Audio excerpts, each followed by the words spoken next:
한국? 근본 없이 서두르는 나라 아니야? 여기 영국의 저명한 여자 교수가 있습니다. 그녀는 한국의 성장률을 확인하고서 믿을 수 없다는 반응을 보이며 소리쳤다고 하는데요. 그런 그녀가 한국에서 충격적인 사실을 알게 되자 영국 전역이 발칵 뒤집혔다고 합니다. 과연 어떤 진실을 마주했는지 지금 바로 알아보겠습니다. 비가 창문을 두드리며 마치 성급한 손가락처럼 제 캠브리지 대학교 사무실 창을 두드렸어요. 저는 엘리자베스 호송 교수라고 합니다. 평생 동안 국가들이 부를 축적하는 과정을 연구해왔어요. 제 뒤에 있는 나무 선반들은 유럽과 미국의 경제 성공 스토리를 다룬 책들로 가득 차 있었는데 그 이야기들은 수세기에 걸쳐 서서히 펼쳐진 것들이었어요. 하지만 오늘 컴퓨터 화면에 나타난 어떤 것이 제 시선을 멈추게 했어요. 모니터에 떠오른 밝은 파란 선이 하늘로 치솟는 모습을 보며 저는 도대체 이게 무슨 일이야? 라고 중얼거렸어요. 그 그래프는 한국의 경제 성장을 보여주고 있었는데 거의 수직선처럼 날아오르는 로켓을 연상케 했어요. 믿기지 않는 마음에 넛을 놓고 있다 보니 제 옆에 있던 커피도 식어버렸어요. 이럴 리가 없는데 라고 피곤한 눈을 비비며 혼잣말을 했어요. 이 수치에 따르면 1960년대에는 1인당 연간 79달러밖에 벌지 못하던 한국이 단 50년 만에 세계 최고의 부유한 경제국 중 하나로 변모한 것이었어요. 저는 빨간 펜을 들어 그 데이터 포인트에 동그라미를 그었어요. 제가 연구한 대부분의 국가는 발전하는데 수백 년이 걸리며 마치 부드러운 언덕을 천천히 오르는 것처럼 꾸준하게 성장했는데 이 그래프는 한국이 산을 순식간에 질주하는 모습을 보여주고 있었어요. 머리를 저으며 설마 라고 속삭였어요. 바깥의 비는 점점 거세졌고 저는 여러 경제보고서를 클릭하며 데이터를 확인했어요. 사실 이전에는 한국에 별다른 관심을 두지 않았어요. 동료들처럼 저는 전쟁 이후 미국의 원조로 운이 좋았던 또 다른 아시아 국가 정도로만 생각했거든요. 우리 경제학 교수들은 자칫 자신들이 어떤 나라가 중요하고 어떤 나라는 그렇지 않은지 판단할 수 있다고 착각하곤 했어요. 가난하고 전쟁에 찌든 식민지였던 나라인데 라고 중얼거리며 한국이 성공할 수 없을 이유들을 나열했어요. 그러던 중 저는 전화를 들어 연구 조교인 톰에게 전화를 걸었어요. 톰, 1960년 이후 한국의 GDP 관련 자료를 전부 가져와 주세요. 시스템에 오류가 있는 것 같아요. 라고 말씀드렸어요. 잠시 기다리는 동안 저는 책상 위 가족 사진들을 바라보았어요. 20년 동안 경제학을 연구해왔지만 제 관심사는 언제나 저와 비슷한 국가들이었어요. 제 좁은 시야에 대해 부끄러움이 밀려왔어요. 3시간이 지난 후 제 사무실 바닥은 세계은행, IMF, OECD 등 여러 경제 데이터베이스에서 출력한 자료들로 뒤덮였어요. 잊혀진 채 의자에 걸려있던 제 재킷을 두고 저는 종이 더미 사이를 기어다니며 숫자들을 비교했어요. 마침내 저는 정말이네 이걸 실제로 해냈네? 라고 말하며 속삭였어요. 한국은 제가 가르쳤던 모든 경제 이론을 무너뜨리는 기적 같은 성장을 이뤄낸 것이었어요. 수세기의 성장을 한 세대 안에 압축해낸 거예요. 밖에서는 캠브리지의 고풍스러운 건물들이 가로등 아래에서 빛나고 있었어요. 그 건물들은 수세기에 걸쳐 천천히 지어졌지만 한국의 빠른 발전은 극명한 차이를 보였어요. 아프리카 국가들보다 가난했던 한국은 단 한 세대 만에 대부분의 유럽 국가들보다 부유해진 것이었어요. 과연 어떻게 이런 일이 가능했을까요? 제 두꺼운 경제학 교과서에서는 놓쳤던 어떤 마법 같은 공식이 있었던 것일까요? 말이 안 돼 라고 저는 내뱉으며 창문에 내뿜은 숨으로 김이 서리자 중얼거렸어요. 그날 밤 저는 잠을 이루지 못했어요. 그 파란 선이 계속 제 머릿속을 맴돌며 제가 알고 있던 모든 것을 도전하는 것 같았거든요. 새벽 3시 저는 갑자기 충격적인 생각과 함께 침대에 앉았어요. 어쩌면 제가 학생들에게 경제 발전에 대해 가르쳐온 모든 것이 불완전했거나 더 나아가서는 잘못되었을 수도 있다는 생각이 들었어요. 아침이 되어서 저는 큰 결심을 했어요. 샤워 후 아직 머리가 젖은 채 저는 약속도 없이 학과장실로 걸어 들어갔어요. 연구를 하기 위한 휴가가 필요해요. 라고 단호하게 말씀드렸어요. 학과장 윌리엄스 교수님은 놀라며 읽던 책에서 눈을 떼셨어요. 무슨 연구를 한다는 말씀이시죠? 엘리자베스? 저는 깊게 숨을 들이쉬며 한국 경제입니다. 하고 답했어요. 교수님은 놀란 듯 눈썹을 올리며 한국이라고요? 서양 경제에 집중하고 있는 줄 알았는데요? 라고 물으셨어요. 저는 간단하게 제가 거만했어요. 꼭 알아봐야겠습니다. 라고 말씀드렸어요. 그날 오후 저는 사무실에 앉아 여행사 웹사이트를 열어두고 있었어요. 서울행 편도 티켓 구매 버튼 위에 마우스 커서를 올려놓자 몇 년 만에 느껴보는 가슴 뛰는 설렘이 밀려왔어요. 어떤 비밀을 발견하게 될까요? 이 불가능해 보이는 성장이 가능했던 비결은 무엇일까요? 저는 결심한 듯 버튼을 클릭하며 그 답을 찾아 나서기로 했어요. 한국, 제발 그 해답을 나에게 알려줘. 라고 속삭였어요. 이때까지만 해도 이 여행이 제 연구뿐만 아니라 제 인생 전체의 시각을 바꿔놓을 줄은 꿈에도 몰랐어요. 12시간의 비행 끝에 드디어 한국에 도착했어요. 공기는 평소와 달랐어요. 길거리 음식, 자동차 배기가스, 그리고 아직 이름 붙일 수 없는 무언가가 섞인 향이 났어요. 어쩌면 모험의 기운일지도 모르겠어요. 대기실에서 한 젊은 여성이 제게 다가와 제 이름이 적힌 팻말을 흔들며 말씀하셨어요. 교수님, 저는 지원이라고 합니다. 연구 조교예요. 저를 리즈라고 불러주세요. 서울에 대한 첫인상은 속도였어요. 모든 것이 캠브리지보다 훨씬 빠르게 움직였어요. 사람들, 교통, 심지어 호텔 방의 인터넷조차도요. 시차 적응을 위해 하루 쉬고 나서 지원은 광화문 광장 근처의 작은 카페에서 만나자고 제안했어요. 카페에 들어서자 저는 주변을 둘러보며 학생들이 노트북으로 열심히 타이핑하고 비즈니스맨들이 진지한 대화를 나누며 노부부들이 디저트를 나누어 먹는 모습을 보았어요. 모든 이들이 마치 분명한 목적을 가지고 움직이는 듯 했어요. 지원은 미소 지으며 가방에서 두꺼운 폴더를 꺼내셨고 저에게 꼭 보셔야 할 자료가 있다고 말씀해 주셨어요. 그녀는 김이 모락모락 나는 커피잔을 피해서 테이블 위에 신문 스크랩들을 펼치셨어요. 헤드라인은 한국어로 되어 있었지만 사진들이 전하는 이야기는 명확했어요. 평범한 시민들이 긴 줄을 이루며 보석류를 정부 관계자들에게 넘기고 있는 모습이었어요. 저는 한 노년의 여성이 결혼 반지를 벗는 사진을 보며 이게 도대체 무슨 일인지 궁금해졌어요. 지원께서는 이것이 1997년 IMF 위기 때 있었던 일이라 설명해 주셨어요. 당시 우리 경제는 거의 붕괴할 뻔했고 국가가 파산할 위기까지 맞았다고 하셨어요. 저는 고개를 끄덕이며 경제학 저널에서 읽었던 아시아 금융 위기를 떠올렸어요. 많은 서구 전문가들은 한국이 절대 회복하지 못할 것이라고 예측했었고 일부는 한국의 기적적 성장이 믿기 어려울 정도로 비웃는 듯 했어요.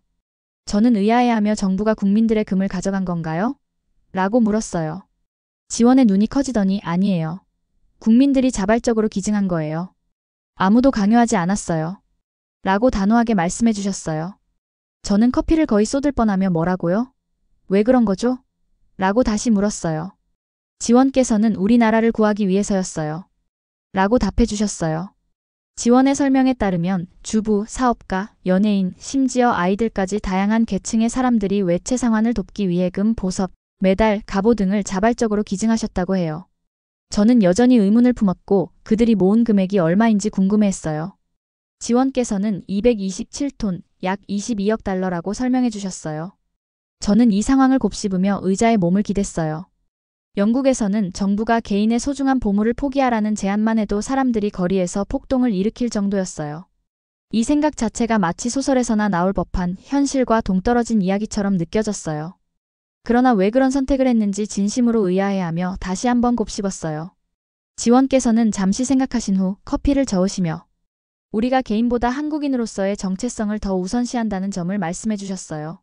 즉, 한국이 어려움을 겪으면 우리 모두가 함께 아프다는 뜻이었어요. 다음 날 저는 위기 때 고인이 되신 아내의 결혼 반지를 기증한 한 노신사를 인터뷰했어요. 그분의 소박한 아파트에서 손주가 옆에서 놀고 있는 가운데 대화를 나누었어요. 저는 소중한 물건을 기부하는 것이 슬프지 않았는지 여쭤보았고 그분은 미소를 지으며 국가의 위기를 극복하는 것이 개인의 소중한 보물보다 더 중요하다는 뜻을 전해주셨어요. 제 아내도 같은 선택을 했을 것이라고 말씀해 주셨어요. 그 후 몇 주 동안 저는 택시기사, 교수, 상점 주인 등 수십 명의 한국인들과 대화를 나누었어요. 그들의 이야기를 들으면서 서구적인 경제 이해관념이 조금씩 무너지는 것을 느꼈어요. 저는 사람들이 합리적이고 자기 이익에 기반한 선택을 한다고 배웠지만 이곳에서는 한 국가 전체가 당장의 개인 이익보다 공동의 선을 위해 행동하고 있었어요. 어느 비 내리는 오후 저는 붐비는 대학 캠퍼스 카페에서 대학생들을 인터뷰했어요. 한 젊은 여성 민지께서 삼성은 단순한 기업이 아니라 한국 그 자체라고 설명해 주셨어요. 그녀는 제품을 구매할 때 단순히 물건을 얻는 것이 아니라 우리 모두를 지원하는 의미가 담겨 있다고 덧붙여 주셨어요. 카페를 둘러보니 거의 모든 사람이 삼성기기나 LG전자 제품을 사용하고 있었고 이들은 단순히 소비자가 아니라 국가적 프로젝트에 참여하는 시민처럼 보였어요. 그날 밤 호텔방에서 저는 서울의 반짝이는 하늘을 바라보며 경제학자로서 눈앞에 펼쳐진 현상을 어떻게 분류해야 할지 고민했어요. 영국에서는 이를 민족주의나 잘못된 기업 충성심으로 볼 수도 있었겠지만 이곳에서는 훨씬 깊고 본능적이며 거의 가족적인 느낌이었어요.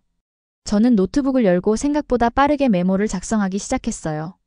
한국의 경제 기적은 단지 정책이나 산업에 관한 것이 아니라 집단적인 생존 본능에 관한 것입니다. 이들은 공동의 고난 역사를 하나의 초능력으로 바꾸었어요. 위기가 닥치면 분열하지 않고 단합하며 서로를 비난하기보다는 구해요. 잠시 후 노트북 화면에 지원의 메시지가 떠올랐어요. 메시지에는 내일 한강기적 기념관을 보여주겠다는 내용과 아침 9시에 준비하라는 안내가 담겨 있었어요. 저는 노트북을 닫고 시원한 창문에 손을 댔어요. 창밖의 서울은 자정이 넘었음에도 불구하고 에너지로 가득 차 있었어요. 사람들은 일하고 공부하며 무언가를 쌓아 올리고 있었어요. 언제나 앞으로 나아가고 있었어요. 저는 혼자 중얼거렸어요. 이제 조금 이해되는 것 같아.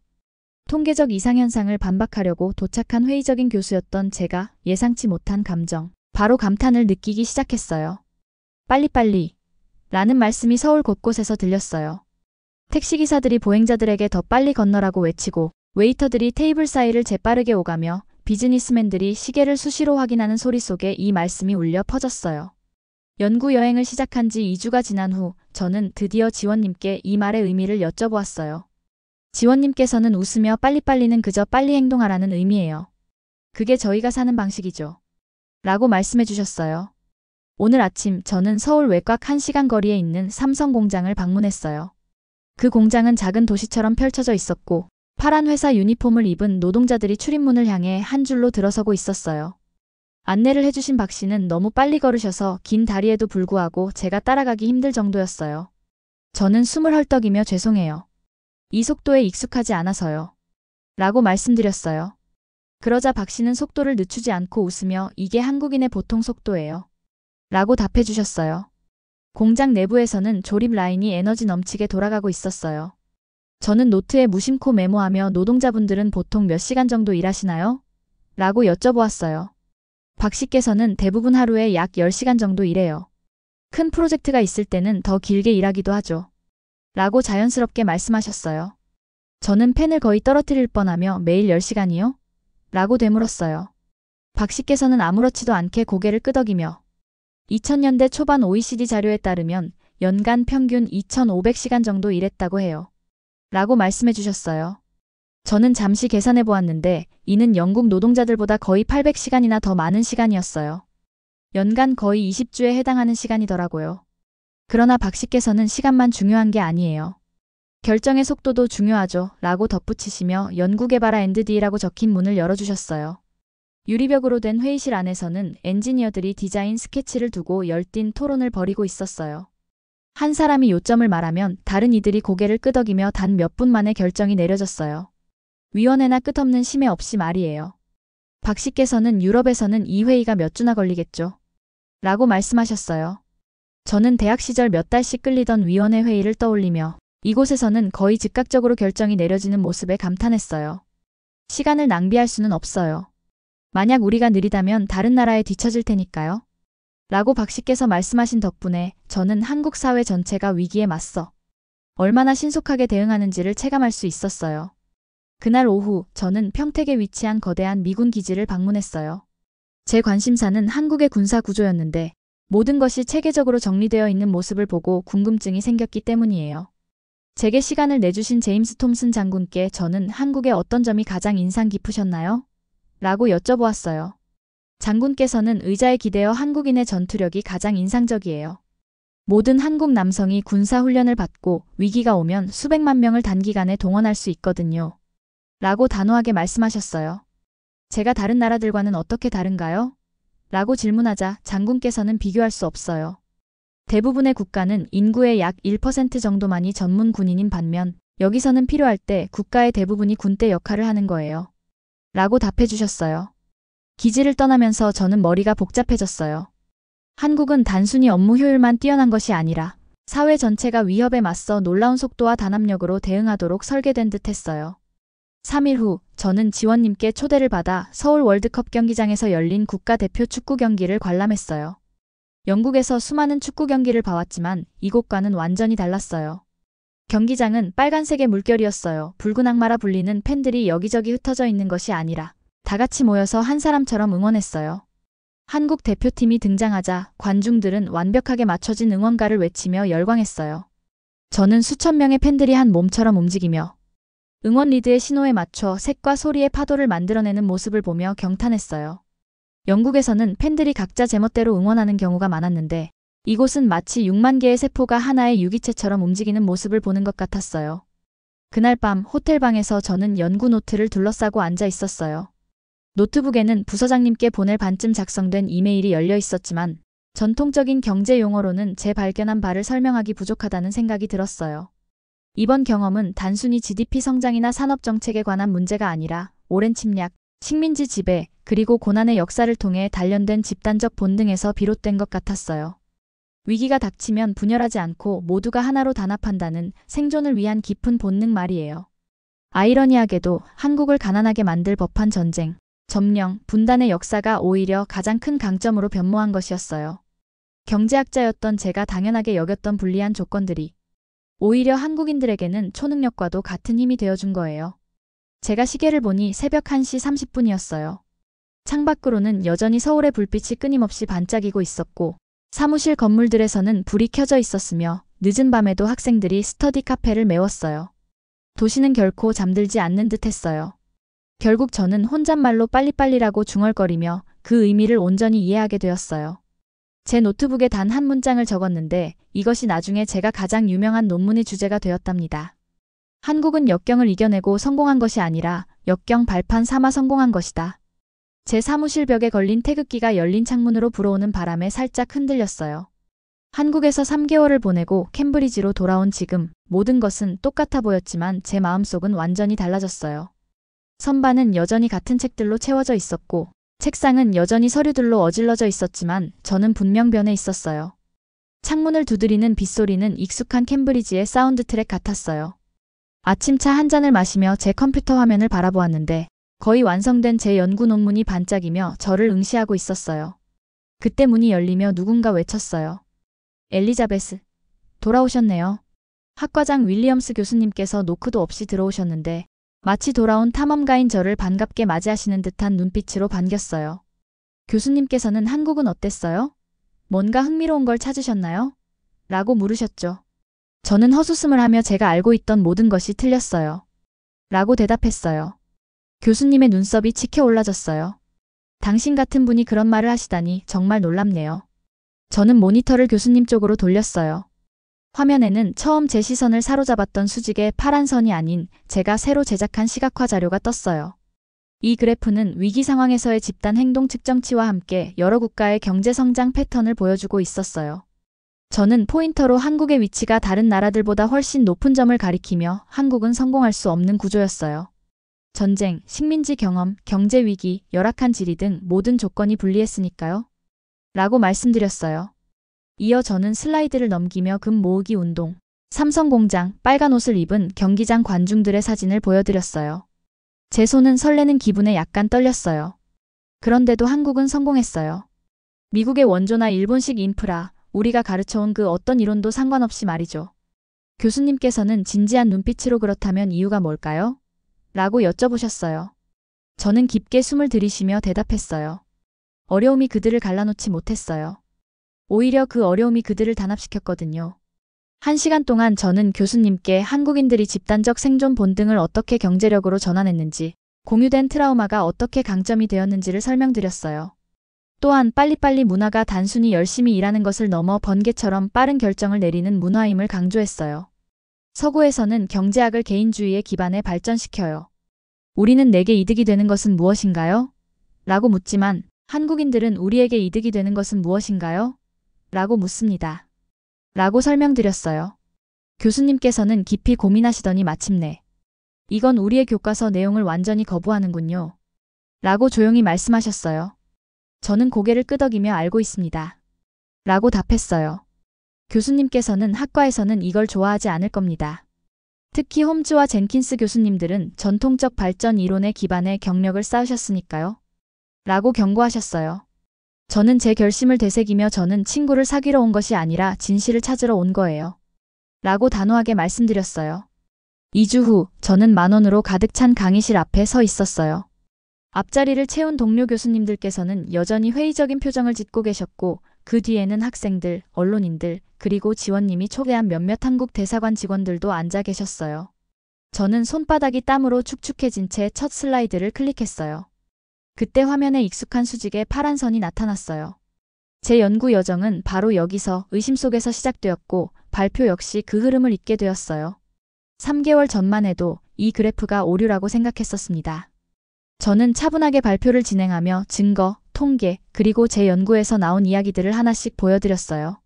슬라이드를 넘길 때마다 청중들의 표정이 회의감에서 흥미, 그리고 경이로움으로 변해가는 것이 느껴졌어요. 한국은 서구 경제 공식에 따라 성공한 것이 아니라 스스로의 길을 개척해서 성공한 겁니다. 라고 말씀드렸어요. 발표가 끝나자 강의실에서는 질문들이 쏟아졌어요. 대부분의 질문은 학문적이고 기술적인 내용이었고 이는 제가 예상했던 대로였어요. 그러나 한 젊은 한국 학생의 질문이 제 마음 깊은 곳을 건드렸어요. 교수님, 이번 연구가 교수님의 관념을 바꾸었나요? 강의실은 잠시 침묵에 휩싸였고 저는 잠시 생각에 잠겼다가 결국 완전히 바뀌었어요. 저는 제 이론을 증명할 데이터를 찾으러 갔지만 대신 그 한계점을 발견했거든요. 그리고 많은 것을 배웠습니다. 라고 솔직하게 고백했어요. 그날 밤 제 핸드폰에는 지원님께서 온라인에서 교수님의 강의 봤어요. 여기서도 파장을 일으키고 계시네요. 너무 자랑스러워요. 라는 메시지가 왔어요. 저는 미소 지으며 제 사무실에 걸린 태극기 사진을 지원님께 보내드렸어요. 3개월 후 제 논문은 세계 최고 권위의 경제학 저널에 게재되었어요. 한국의 역설 집단적 생존이 어떻게 경제적 성공을 만드는가라는 제목의 논문은 제가 가장 좋아하는 연구가 되었어요. 물론 모든 사람이 제 연구에 동의한 것은 아니었어요. 일부 동료들은 제 연구를 너무 주관적이라거나 심각한 경제학에 어울리지 않는 문화적 현상이라며 일축하기도 했고 젠킨스 교수님께서는 한 교수 만찬 자리에서 지나치게 찬양하는 헛소리라고 공개적으로 비판하시기도 했어요. 그러나 뜻밖의 일이 일어났어요. 학생들이 제 강의를 찾아왔고 연구 지원금이 쇄도했으며 서울에서 시드니까지 여러 대학들이 제 강연을 초청했어요. 더 중요한 것은 경제학자들이 발전에 관한 새로운 질문들을 던지기 시작했다는 점이에요. 만약 한국의 성공이 전통적인 이론으로 설명되지 않는다면 우리가 오해하고 있던 다른 성공 사례들은 또 무엇일까요? 캠브리지의 오래된 건물 위로 차가운 겨울 아침 눈이 부드럽게 내리던 어느 날 저는 대한 발전 경로 서구 모델을 넘어서라는 새로운 대학원 세미나를 시작했어요. 20명의 열정적인 학생들이 노트북을 펼치고 저를 바라보며 그날에 비 내리던 화요일처럼 마음의 문을 활짝 열고 있었어요. 경제학은 단순히 숫자만의 문제가 아닙니다. 라고 저는 말씀드리며 아내의 결혼 반지를 기증했던 노신사, 단합된 붉은 악마들, 그리고 공장을 재빨리 누비던 박 씨를 떠올렸어요. 경제학은 사람에 관한 것이고 사람은 그들의 역사, 문화, 그리고 집단적 경험에 의해 형성됩니다. 오늘부터 우리는 먼저 기존의 지식을 버리는 법을 배우겠습니다. 불가능한 일도 일어날 수 있습니다. 한국이 그 사실을 증명해 보였으니까요. 저는 분필을 들고 칠판에 한국의 기적이라고 적었어요. 한국은 제 연구 여정의 새로운 시작이자 한 개인으로서 깊은 깨달음을 만들어준 고마움이었어요. 제 이야기를 들어주셔서 감사합니다. 엘리자베스 호손이었습니다. 이상으로 오늘의 사연 마치겠습니다. 구독과 좋아요 눌러주시면 더 많은 사연을 들어보실 수 있습니다.